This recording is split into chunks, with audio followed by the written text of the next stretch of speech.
Hi, everybody. Welcome to the Flawed Theology Podcast. I'm Phil. And I'm Susie, and we're asking the question, if your theology were wrong, wouldn't you want to know? All right. Well, welcome back, everybody, to another thrilling and riveting episode of the Flawed Theology Podcast. Yeah, let's do our flawed theology in real life. I saw this. Where did I see this? Instagram or Facebook? I don't know. saw this. I've seen this in a bunch of groups. Honestly, I don't even know if the story that the person is telling is real, but the story goes, today at a grocery store, a nice young man offered to help me with my cases of water. I told him he must be a good Christian guy, and he told me he was an atheist, spelled wrong, by the way. I immediately felt a cold demonic being in the parking lot. I've been praying and rebuking the devil since then, but he still got me in fear that demon jumped on me. I need all the prayer warriors to join me in rebuking this devil back to hell. I know God says to fear not, but I'm afraid. It's almost too hard to believe because, like, I can't. I'm really doubting this happened. Yeah, I mean, I can't imagine that if I helped some woman carry her water and she said, "Oh, you're such a good Christian boy." I'm trying to think if I would really say, "Oh, that's funny because I don't believe in God." Like, but what's flawed about this? Okay, if it is real, it perfectly demonstrates the power of suggestion. So she thought this guy carrying water was super nice. She had an assumption that only Christians can carry water nicely for people. Right. And then she learned this new information that it was an atheist carrying water. But instead of like incorporating that new information into her current set of beliefs, she instead like exploded with cognitive dissonance. Right. And I think that like that dissonance manifested as that demon. Yeah. It's like she thought it was a demon because she felt so uncomfortable with trying to reconcile that it was an atheist being nice to her. Right. That's what I think happened. If this happened at all. Well, and I think it's funny because, like, if it did happen, the immediate jump to I'm an atheist, oh, there must be a demonic spirit, and the cold thing is such a big jump. Mm-hmm. There's a number of steps that you could go through in between, oh, you're not a Christian to you're an atheist. But no, she jumps right to the demonic realm, which I always find like so flawed. And like anything that goes wrong or anything that you perceive as negative is demonic oppression. Yeah. And the other thing that really jumps out to me is the flaw of like, I know God says to fear not, but I'm afraid. If you really have an all-powerful God on your side, even if it was a demon that jumped on you in the grocery store parking lot, what's to be afraid of? You're supposed to be washed in the blood. You have the armor of God. And plus, I don't know if she's saying like that guy was a demon. If so, he was already a demon when he was being nice and offering to help her with the cases of water when she was like feeling comfortable. And then as soon as she found out that he was an atheist, suddenly he's a demon. Yeah. That doesn't make sense. No, it doesn't. Like, and the whole, like, I mean, there's any number of like explanations to why it got cold right then, like what time of year was it? Like, was it 117 degrees and then it dropped to 50 degrees? Okay, then I would say that's really weird. But, if it's 62 degrees and there was a breeze, it didn't get cold. There was a breeze. Yeah. But yeah, the cognitive dissonance of like, this person, I believe that all good can only be done by someone who's a Christian. And then immediately, oh, you're an atheist? Though she couldn't even wrap her head around the idea of an atheist could do something good. Like atheists are like running around with like horns, slaughtering and they're people. Trying to like just drag people to hell or something. Like as a Christian, I don't think I would have even jumped to that if I said that to someone. Oh, you must be. I don't think I would have said that, first of all, but I would have thought to myself, oh, what a nice person, and which is how a normal person would look at it. Yeah. Well, if she'd opened her mind a little bit, maybe she would have seen that goodness is something that all people can do and all people have, regardless of if you believe in a deity or not. I guess I find it sad now, like that the only way a lot of people have a motivation to be decent human beings is because of their beliefs. And does it have to be in the Christian God, or can it be in any other God? Is it just like any deity watching over you is what makes you be a good person, or what? Because that means that like all the Zoroastrians weren't good people. I'm sure there were tons of them that were good. Right.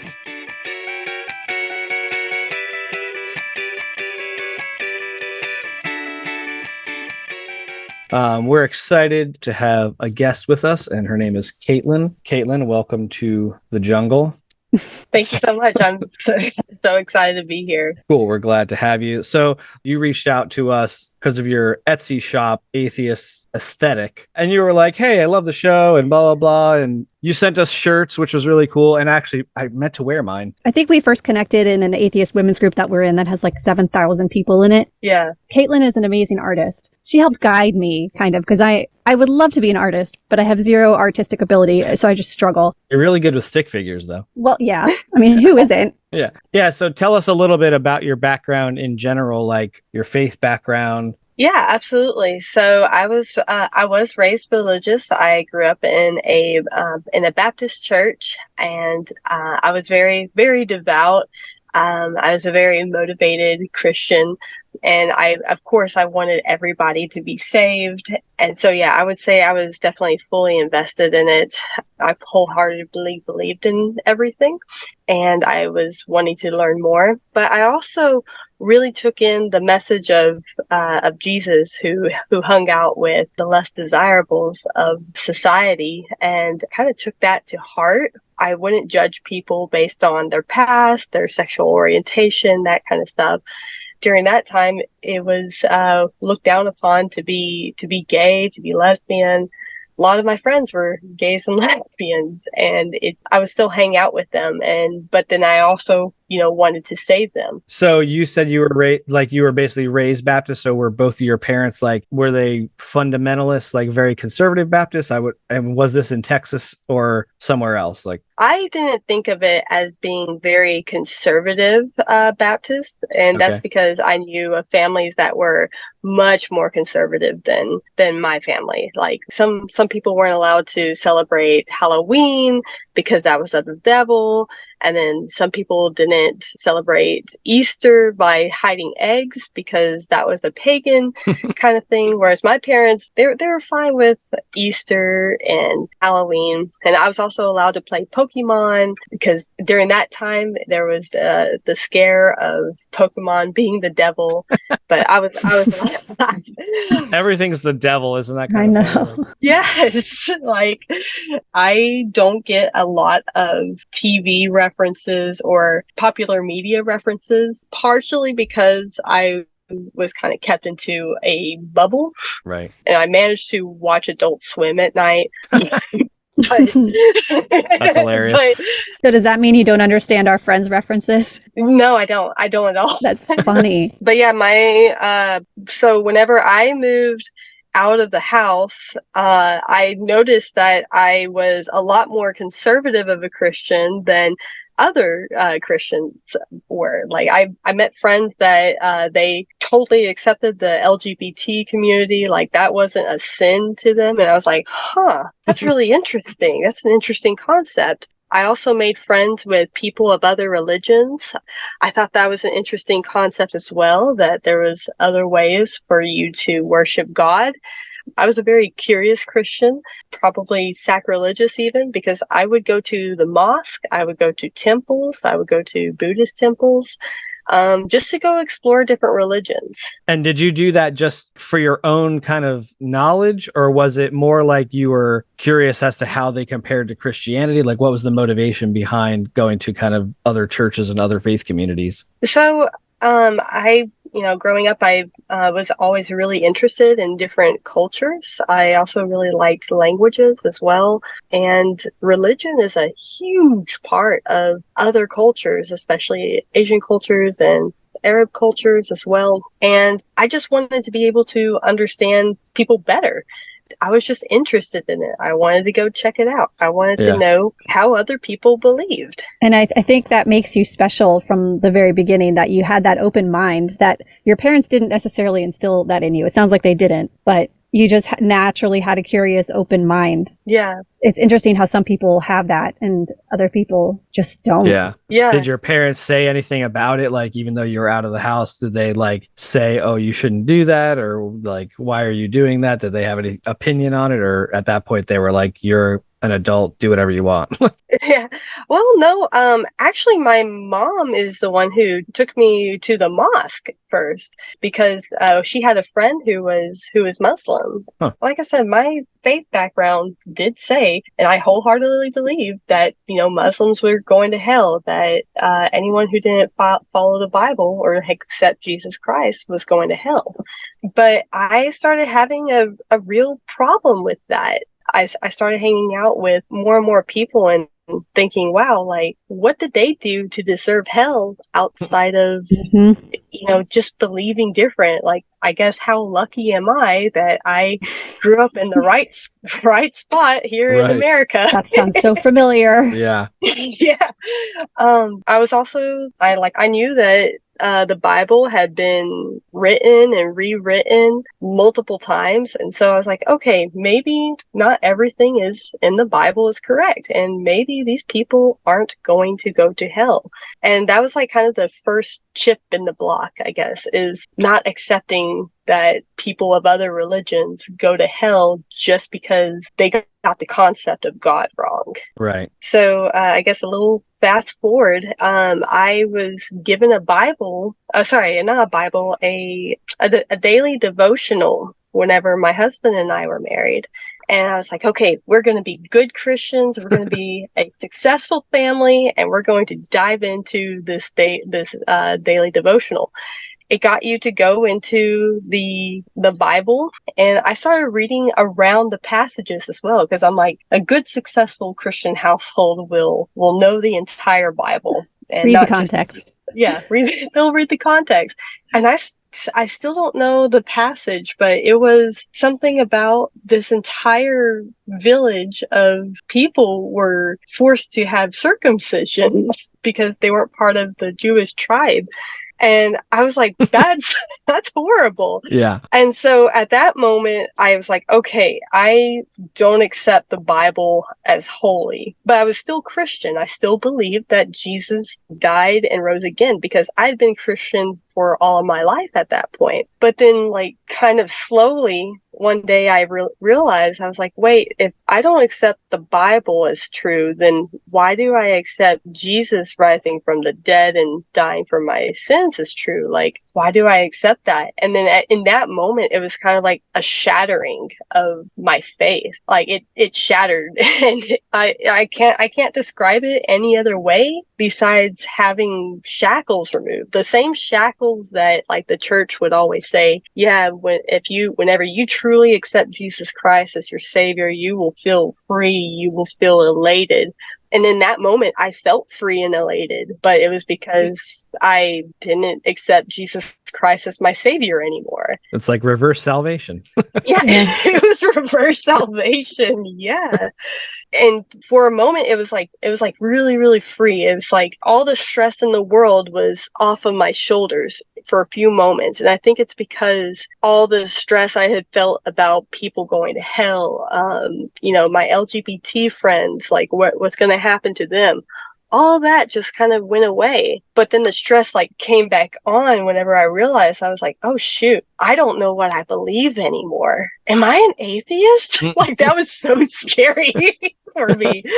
Fortunately, my husband was super, super accepting, and within like I want to say a couple months, he was like, yeah, I'm an atheist too. We talked about it later. He's like, yeah, like, I had been an atheist all that time. And I'm like, why didn't you tell me? He's like, I don't know, I just loved you so much. Yeah. Oh. Was he in the same place as you when you guys got married? Were you both Christian, or like you just kind of assumed he was because you were, or was that something you guys wasn't on the radar? Like, so he wasn't raised in the church Okay. like I was. So I would tell him about things that I learned in Bible study. He would go with me sometimes to the youth groups, but he's like, I'm socially awkward. I don't want to go hang out with them. And he is socially awkward. But it was also, the message didn't resonate with him as much as it had for me. And I'm not sure why the messages resonated with me so much. I think it was maybe because it was just simply my family believed it. Yeah. Yeah, now that I'm thinking about it, I'm like, wow, why did I bite so hard on it? Maybe that was because it was the identity that you were given at birth. Yeah. Yeah. I guess you find your identity comforting in a way. Yeah, I guess so.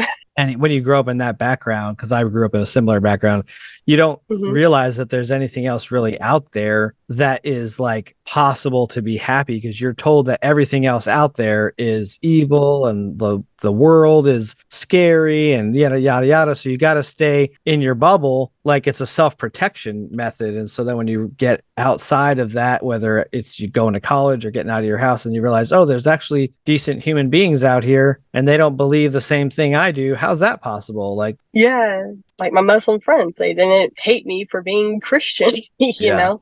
It wasn't all hate up and down. They just wanted to exist. Right. yeah. How did you like kind of know that the Bible was composed and compiled? Because like that was something I didn't know at all. Like I thought I knew how the Bible was put together, but I was like, a biblical inerrantist. I thought there was no errors and that it was, the inspired word of God. And like I'm only recently, even post deconversion, I'm now like really into finding out how the Bible was put together and like all of that stuff. Like, how did you find that out? So I think it was discussed in the church. Like I think they discussed how the Bible is tainted by the hands of men, but it's still God's inspired word. How can you have it both ways? Yeah. Like it was inspired originally and then the hands of man tainted it after that? Is that what they're saying? Yeah, I guess so. Interesting. And then I also did have atheist friends. My atheist friends are like, to me, were just always like super, super smart. They just weren't saved.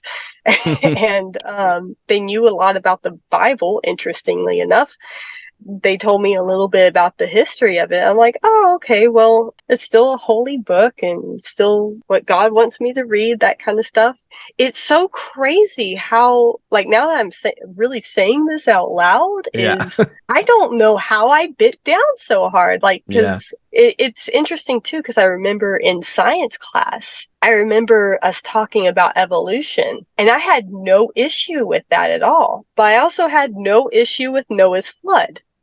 There's two opposing ideas somehow existing as one. I think of, and whenever I think of this, I think of whenever you have fresh water and salt water mixing together. I forget what that term. Brackish water.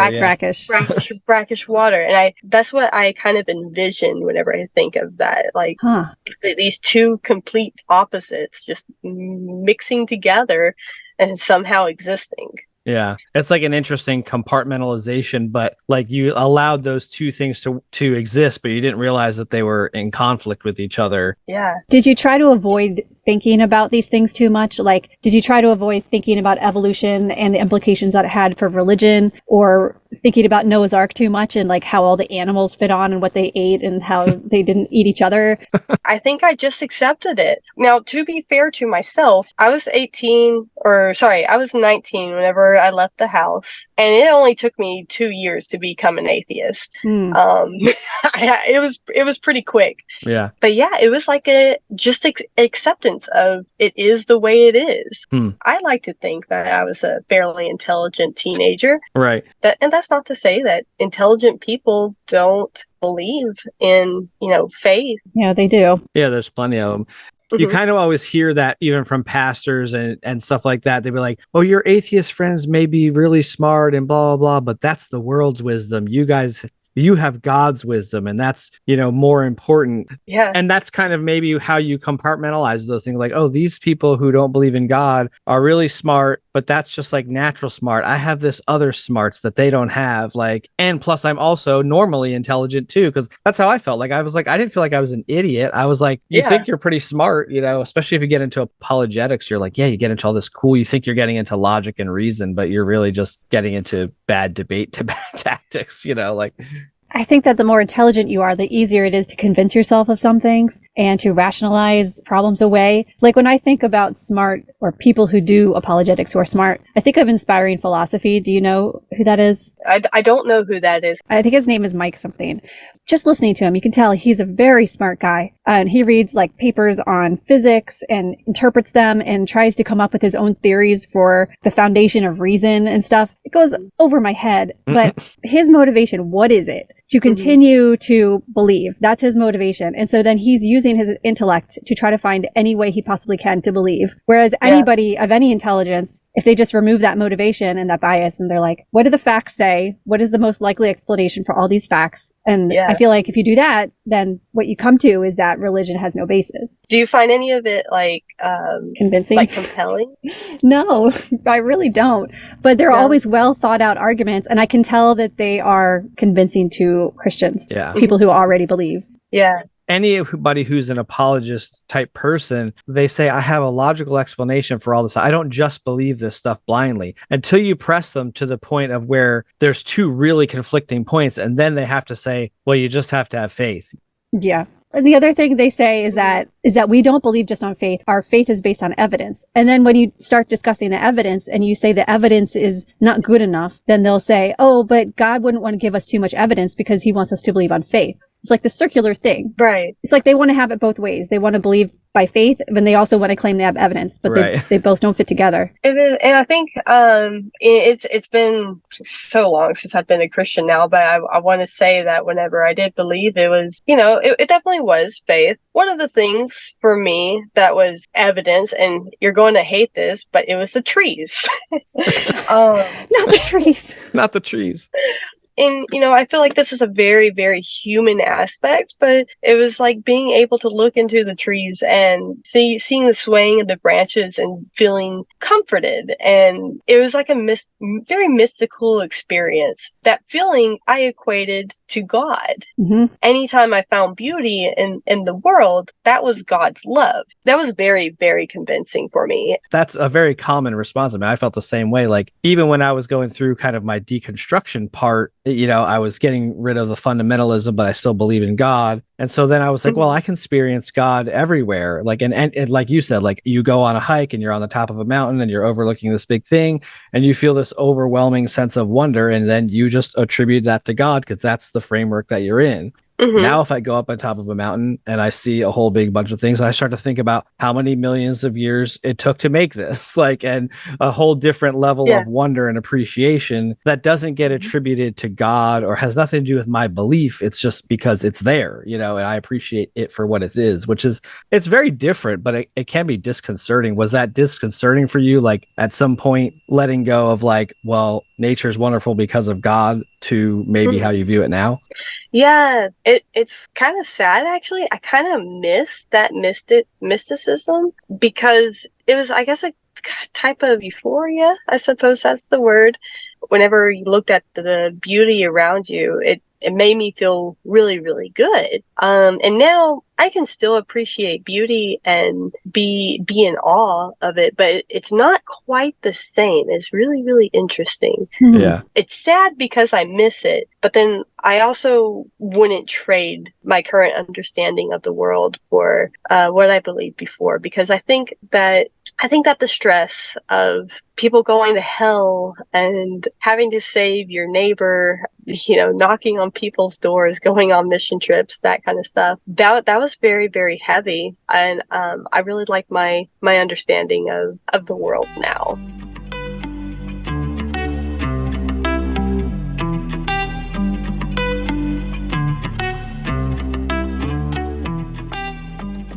You at one point discovered the Bible was not holy. This was after you got married, right? Yes. After you got that devotional. So you mentioned that you knew that the Bible had been tainted by human hands. You had known that already, right? And then you started reading the context around some of these Bible verses, and then you read that horrible story about forced circumcision of an entire village.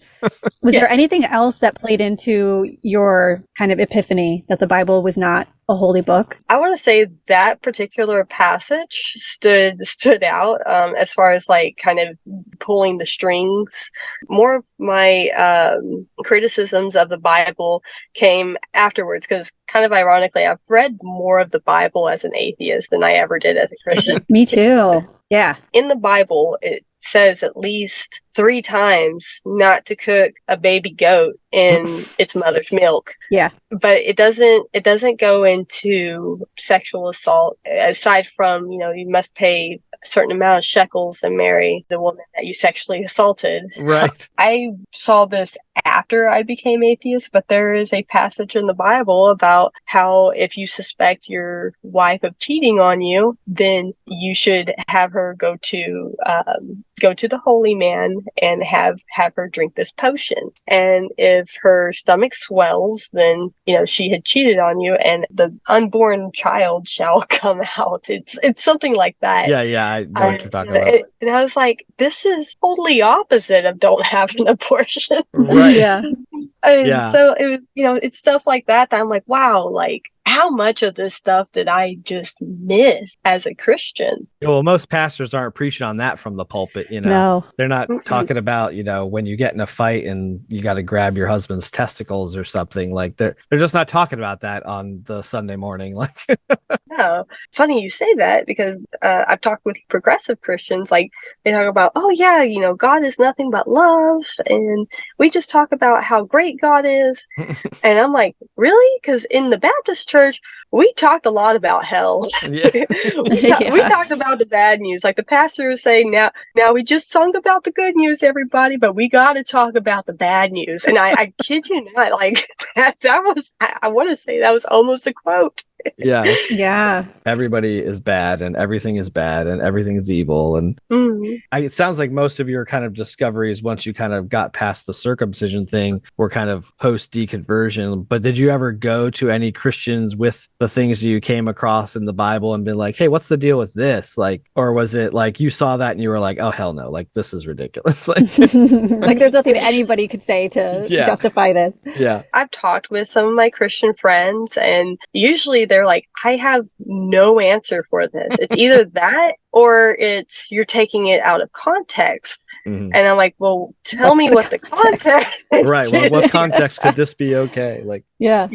And I haven't gotten anything convincing regarding the context. And it could be like it's not translated correctly or something like that. And to me, it's frustrating because there's so much of that within the Bible itself. I have this Bible called the Skeptic's Annotated Bible, by the way, that I've used to reference, like anytime someone gives me like a very helpful scripture, I'm like, okay, let me go see what the contradiction is in this.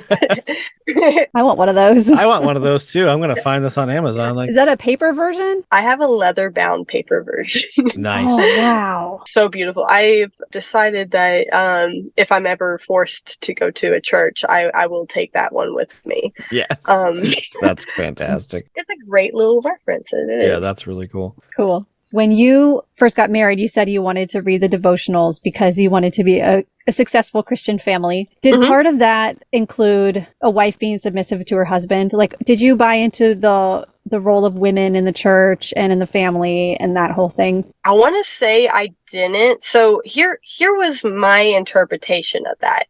In a perfect world, that would work. However, I knew very much of domestic abuse. I knew very much of child abuse. And I knew that in this world, that didn't work. And so the way I got around that was, I was like, okay, in a perfect world, that is how that would work. But in this world, a wife can't be submissive to her husband. Yeah, it's very interesting how my mind like would wrap around it, because I did not like the idea of being submissive to me neither. To my husband at all. And he didn't like the idea of it either. He often informs people. He's like, no, she's in the control here. I'm like, you cannot put it that way.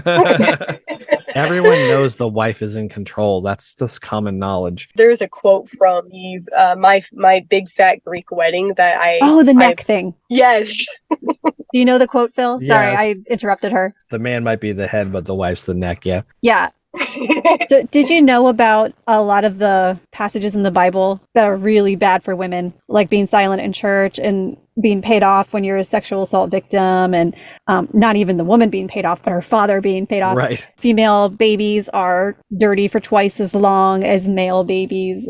And go live in the backyard during your period. Did you know about all that? I did. And I think that the way it was justified to us was that was the Old Testament and that was their ways. Mm-hmm. But it was also funny because I remember very distinctly, this may be the Old Testament, but it's still the Bible. Yeah. But so and it goes back to that brackish water. There was a lot of things that you would accept and just accept it as is. And I think it was kind of ties back to religion is, really has an impact on culture, but culture is still different in a way from religion, because in my particular church, like, it was fine to eat shrimp, but it was kind of looked down upon to drink. And then it wasn't until I moved to another town this was whenever I was still a kid, but we moved to another town and I learned that Baptists didn't dance. And I had been a Baptist. I'm like, what are you talking about? The Baptists don't dance. That's ridiculous. Bless your heart. Bless your heart. That's hilarious.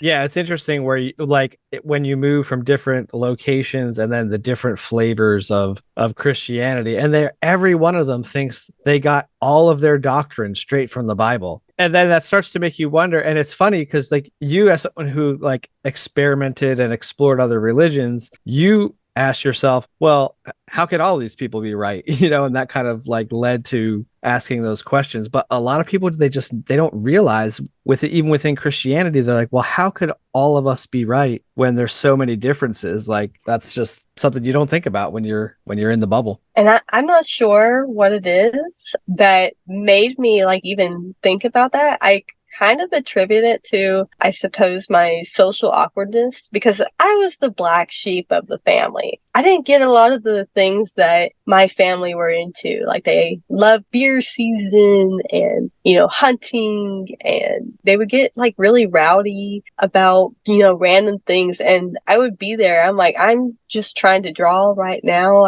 I don't get this. I'm like, maybe one day I'll get it. I don't want to call myself I was the outcast by any means, but I was definitely different. It was actually commented on a lot. It's like, Caitlin marches to the beat of her own drum. And it wasn't necessarily a negative thing. It was just what it was. And I'm like, yeah, I guess I do. I don't really understand where my beat's coming from because I don't know what y'all's beat is doing. Yeah. So you're in Texas, and when I think of Texas, I think mega conservative, mega Christian, except for maybe Austin. Mm-hmm. Are you in an area where you're mainly surrounded by Christians? I know you said you had some atheist friends, but do you feel like you're in a minority now? Well, I definitely feel like I'm a minority now, but it was interesting because whenever I was growing up, like, I want to say I was one of the only Christian people in my friend group. Like, there was a couple of us, but like, I was definitely the more devout believer, I want to say. Texas is like, a lot of people will say, ew, Texas, like, it, crawling with Christians.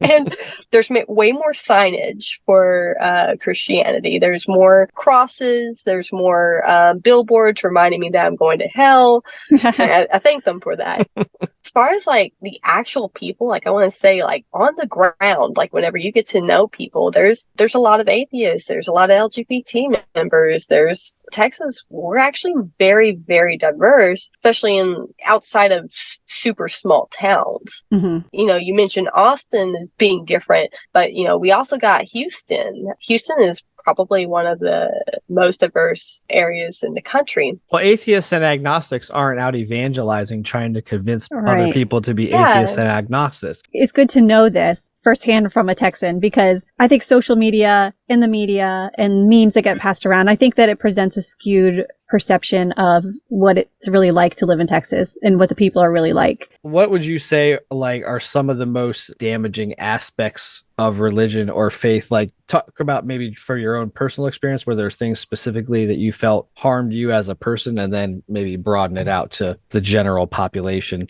The pressure to believe a certain way was very damaging, because if you wanted to be a good Christian, you were going to put as much time as you could. I want to say also, I wasted a lot of time in Bible study, whenever I could have been focusing more on school, sports, art, that kind of stuff. I want to say I wasted a good deal of time. And it's not to say that studying the Bible in and of itself is a waste of time. I think it's worth at least knowing about it and knowing the passages and knowing the history behind it. But spending too much time on what the correct interpretation is, I think that was very damaging. I also want to say that one of the damaging aspects is whenever you leave the faith, family looks at you differently.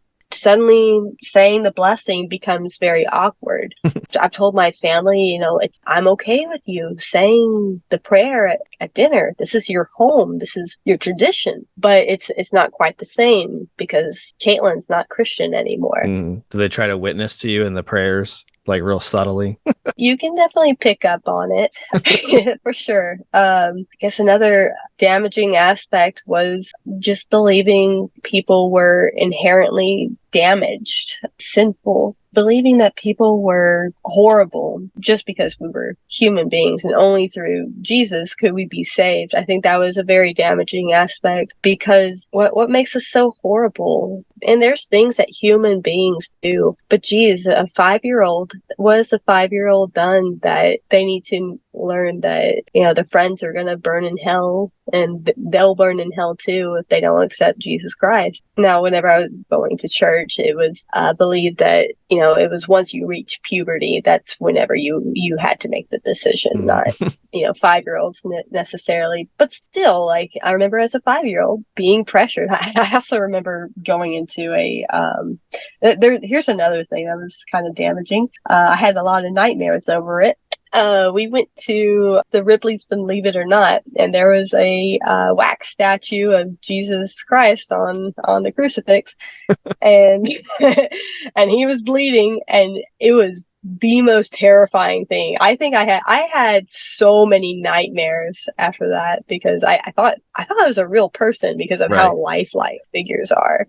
Super, super terrifying. It had more stuff too. It had, the 12 disciples. I think it was at the Last Supper. Did it have Judas hanging from a rope? Maybe. Or lying headlong in a field with his bowels burst open?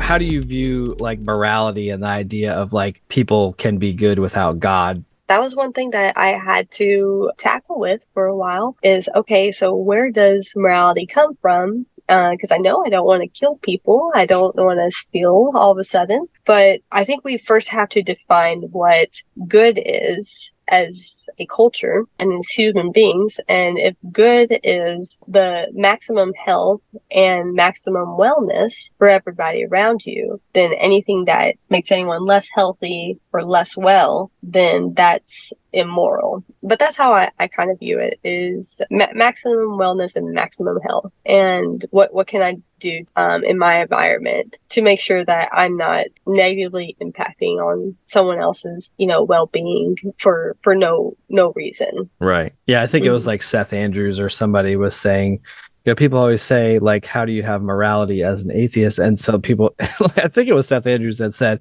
well, yeah, I can kill and rape and murder as many people as I want today. And guess how many people that is? 0. Yeah.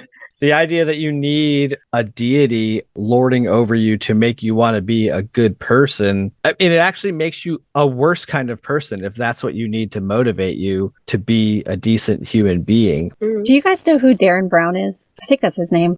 He's like an illusionist. The like guy who debunks miracles. Yeah. Yeah, I watched an episode where he did an experiment where he had a hidden camera and he recorded like how many times the people would cheat on the assignment when nobody was looking. And then he told, for the next set of people, he told them that there was a haunted chair in the room and there was like a ghost attached to it. And even if the people didn't believe that the ghost was real, they still, in the back of their minds, they felt like there was somebody else looking over them. And so none of them cheated. Yeah, I thought that was really interesting. It's like, the idea that there is a God looking over you, maybe it's not even important that it's a God. It's just somebody. Like it could be a teacher, could be your parent, it could be a security camera, anything that's a level above you, keeping you accountable. Yeah. But if you're good, like inside, then you don't need that accountability. You can just be good on your own motivation and your own accord. Yeah. And you shouldn't need that like external factor to No, just you treat shouldn't. people like human beings. Some Like, people do. yeah, but apparently there's a lot of people that do, which I guess is kind of disturbing, I guess, as a culture. Like you need a god over top of you, otherwise you might get the uncontrollable urge to kill and pillage and rape. Like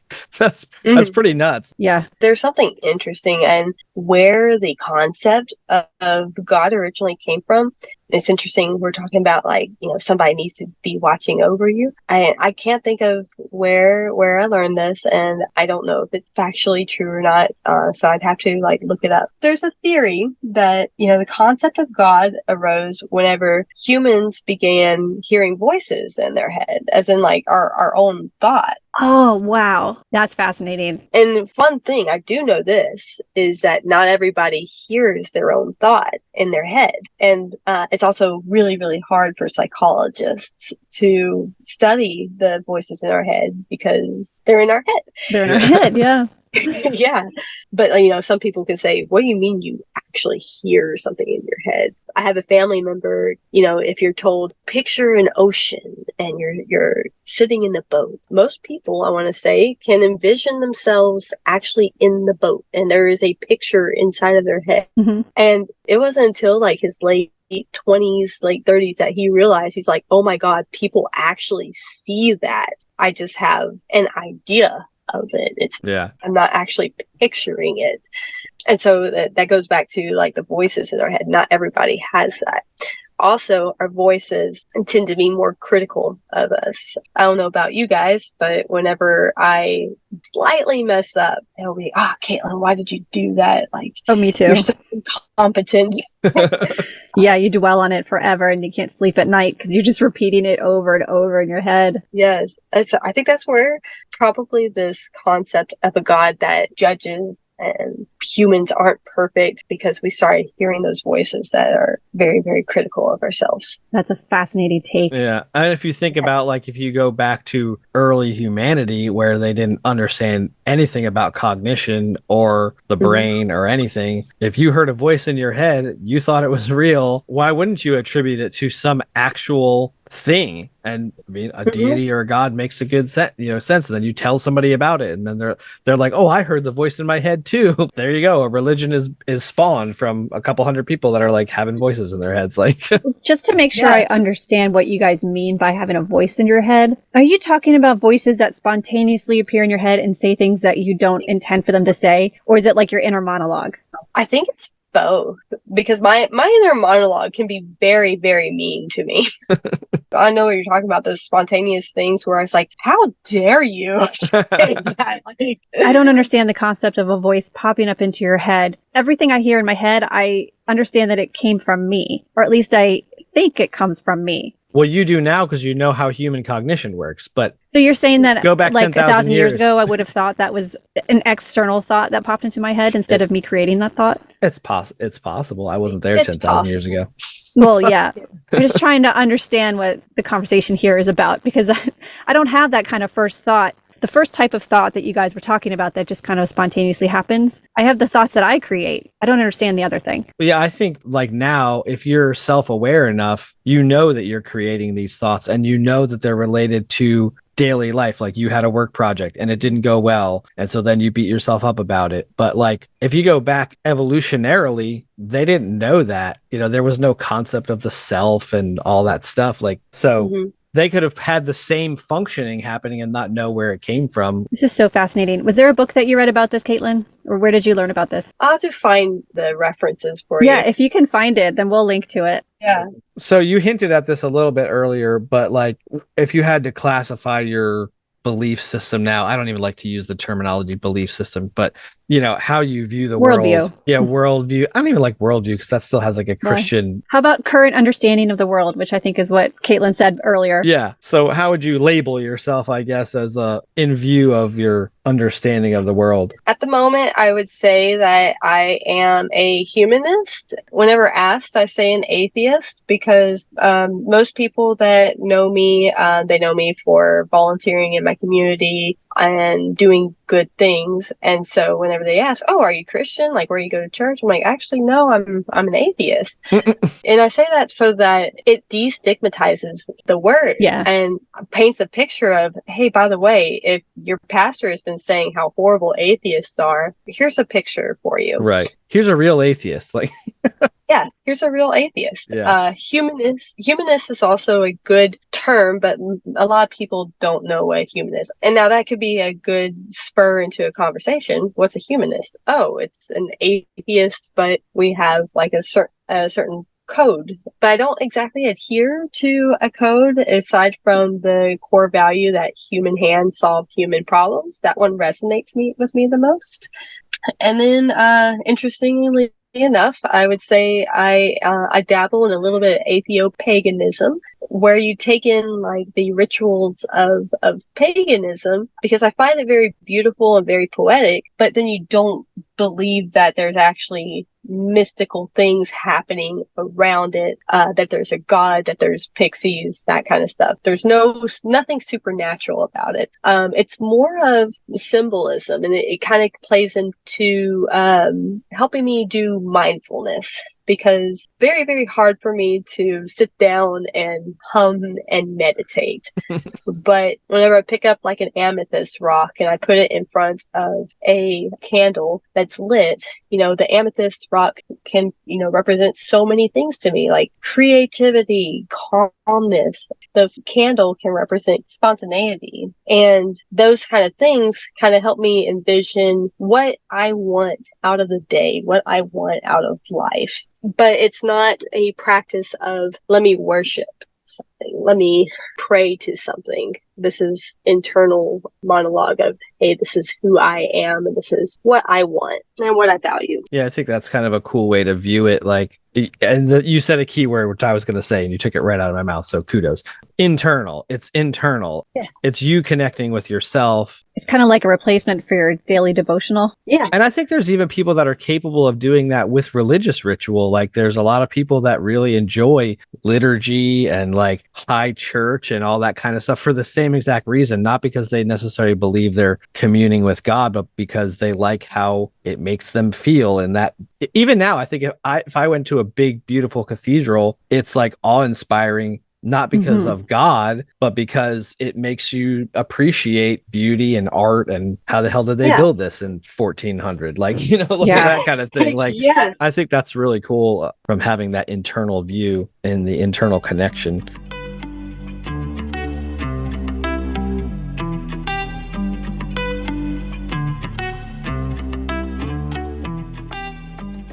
Did you go through like an angry atheist phase? Oh, yes. So I think this kind of plays into how our synapses are wired in our brain. So like as a Christian, or at least as evangelical Baptist Christian, like I needed to convert everybody to Christianity. Well, whenever I became an atheist, all of a sudden everybody needed to be an atheist as well. That's not what I wanted. I didn't want to be the atheist that converts people, because I also knew that's not how that had worked for me. Atheism is very much your own internal spiritual journey. But I was mad that every time I saw like a cross anywhere, I would get angry. Like if it wasn't on a church, I would be like, why is there a cross right there? Or if there was signs, and not even the you're going to hell signs, but do you need God's wisdom? That kind of stuff. That would just make me absolutely angry.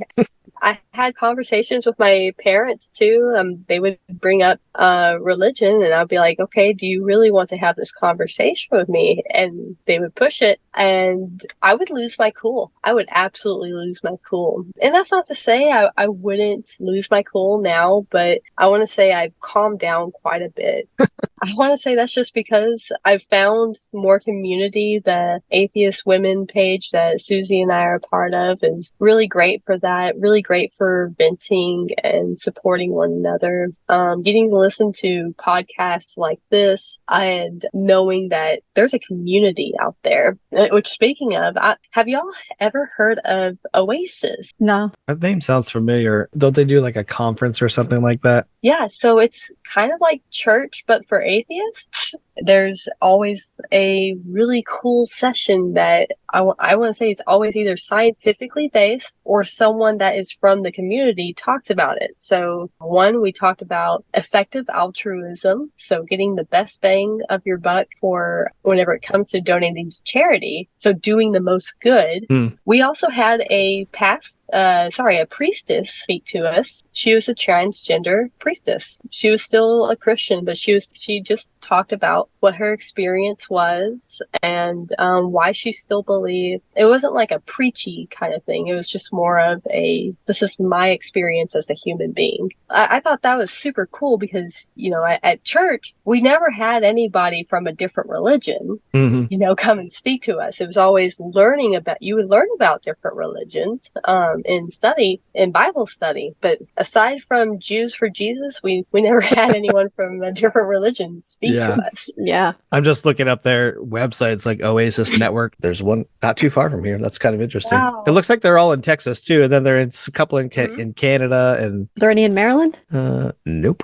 Okay. Plus they have some t-shirts on here and stickers. Speaking of t-shirts and stickers. That's actually what I was going to say. I was like, let's talk about your Etsy shop, Atheist Aesthetic. How did you come to start that and what was the motivation behind it? And maybe tell people a little about what it is too. Absolutely. I really love this little shop.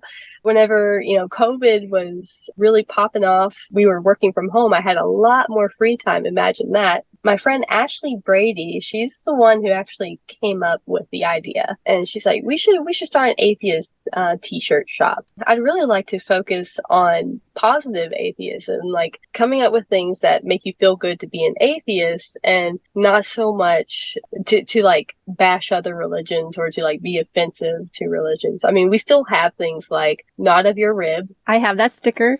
Yeah. I appreciate that you have our art, at all. We knew it's probably never going to be a thing that we can live off of. So we decided we wanted to donate 10% of our proceeds, tithing per se, to atheist programs. So I think we've donated to Recovering from Religion, donated to, I think it's called Wonder Camp. It's basically a camp for kids to learn about the world in a secular manner. It's super, super, super cool. And then, so there's Orthodox Jewish community that you don't hear about a lot. And I think it's because they're very reserved with one another, but it's very much if you leave that community, you don't have anybody. I think it was called Footsteps. It was Footsteps to basically help people who have escaped the community find financial freedom and find their new life. So I think the motivation behind it was to do good. We want t-shirts and stickers that promote kind of a good feeling.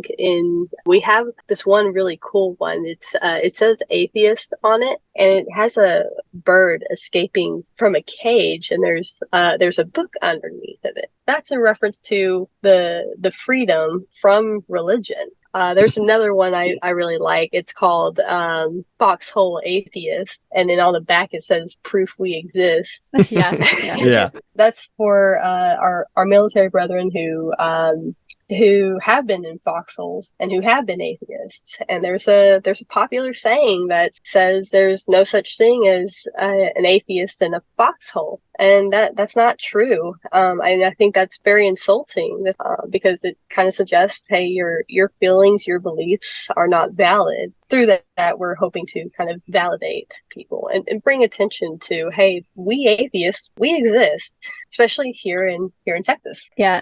I'll vouch for your shop that the screen printing, is that what you call it? It's like the good kind that's not doesn't feel plasticky. I saw a shirt in another shop that I wanted, but it was that plasticky kind. So I came straight to you and I said, "Can you make me this shirt, but in like the good screen printing, whatever you do, whatever magic?" And you in like 2 hours, you had the shirt ready for me to order. And I love that shirt. I wear it all the time. Is that the DNA one with the tree? Yeah, the tree NA. That's the one. Tree NA. I remember that. And I think Ashley had actually designed that for you. I hope our Cool. listeners go check it out. Thank you so much.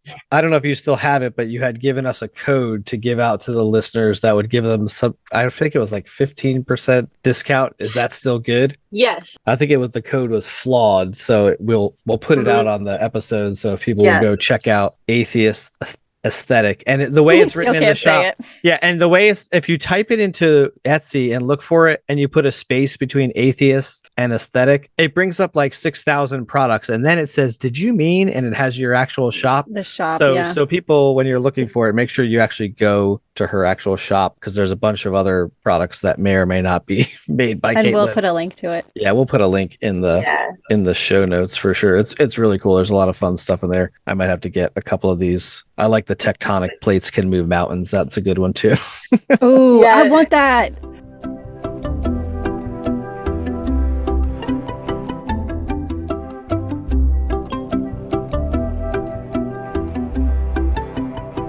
What's some advice or like thoughts you would share with people who might be in the midst of their deconstruction or deconversion journey? Yeah, absolutely. So I think that a lot of what we've talked about today so far has been talking about internal, like what is important to you. And I think that a lot of us inherently have these internal core values that we may or may not have explored.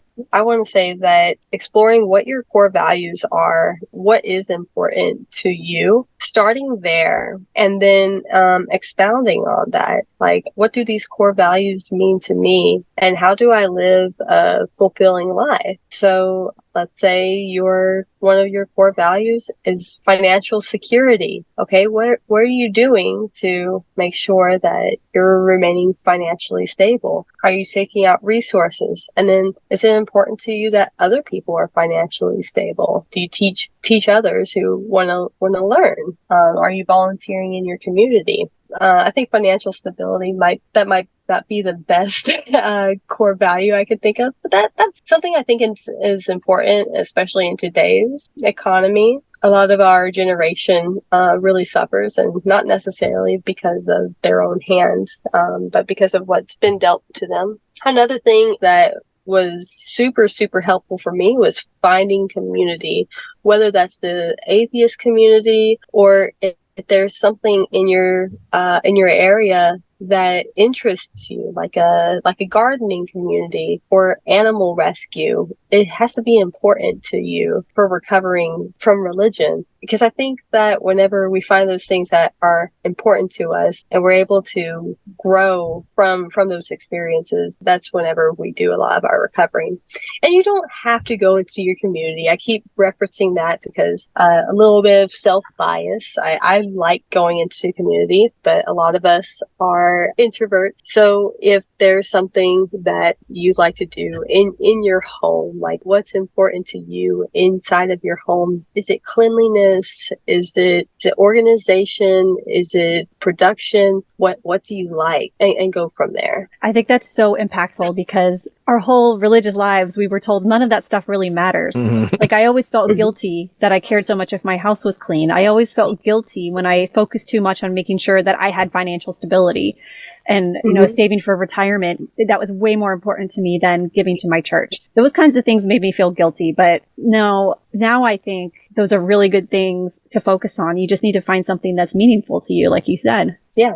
You finding your core values, whether it's financial or otherwise, that's something that's not taught to you in religion at all. Your core values don't matter because you have to get your core values from God or from the Bible or from your pastor or whatever. So that's an exercise in self-discovery that most people, it's a little bit terrifying at first because you're like, oh shit, like, who am I? Like, if I don't have this faith framework to back on. So I think that's really good advice. And then the second thing about connecting with things that you're passionate about, whether it's community or just finding your own interest. Again, it's the same thing, like finding your interest, not finding the interest of somebody else, not the church or your partner or whatever. Like, having things that are yours is really important. So, and I can give a website. It's called personalvalue.es, you can actually select through a whole bunch of different core values. There had to have been at least 30 on there.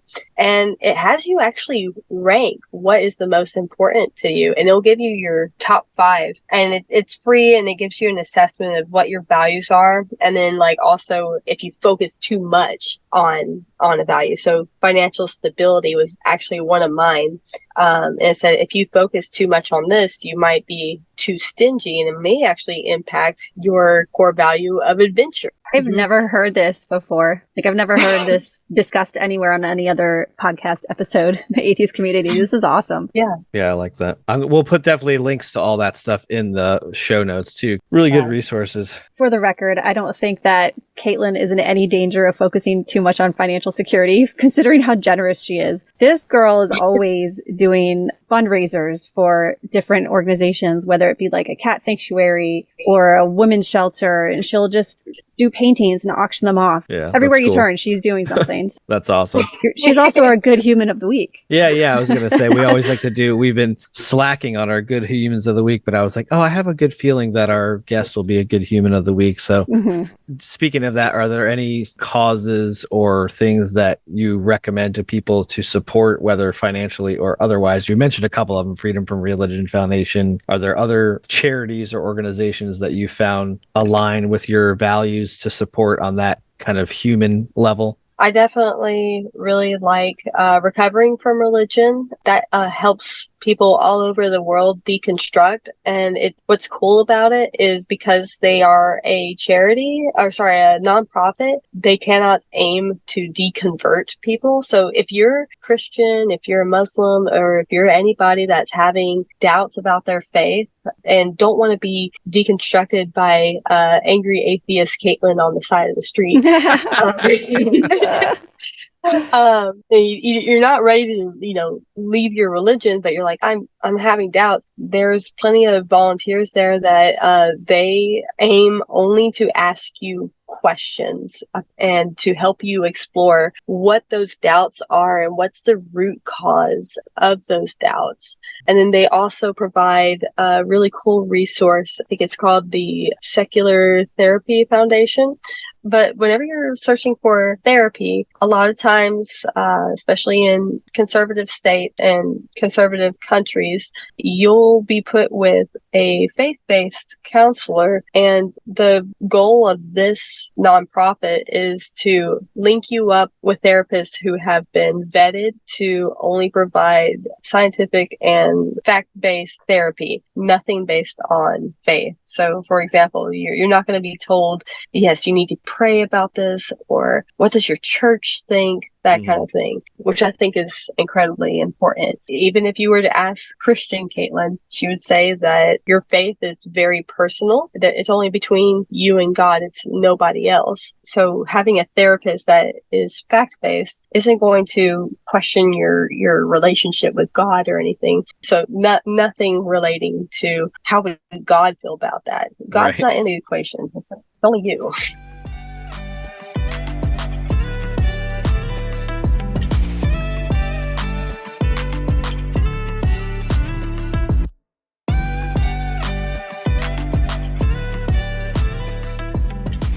Thanks for your time, Caitlin. We really enjoyed talking to you. Thank you, Caitlin. I really enjoyed actually hearing your voice instead of just messaging you. Oh my goodness. I feel it was so great getting to talk to you and Susie. Thank you so much for having me on y'all's show. I hope you guys keep this up for years to come. This is such an awesome show. I love listening to it on my long road trips. Nice. Thank you. That means a lot. In Texas, you travel by hours, not by minutes. Right. Yeah. A lot of land.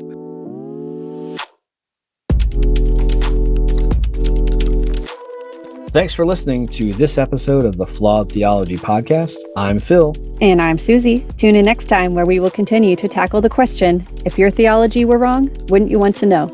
Be sure to join us on our Facebook group, Dangerous Questions, and follow us at flawedtheologypodcast.com. Subscribe wherever you listen to your favorite podcasts. Rate and review the podcast on Google, Spotify, Apple. Those reviews are really cool, and we like to hear from them. So until next time, keep asking the dangerous questions. See you next time.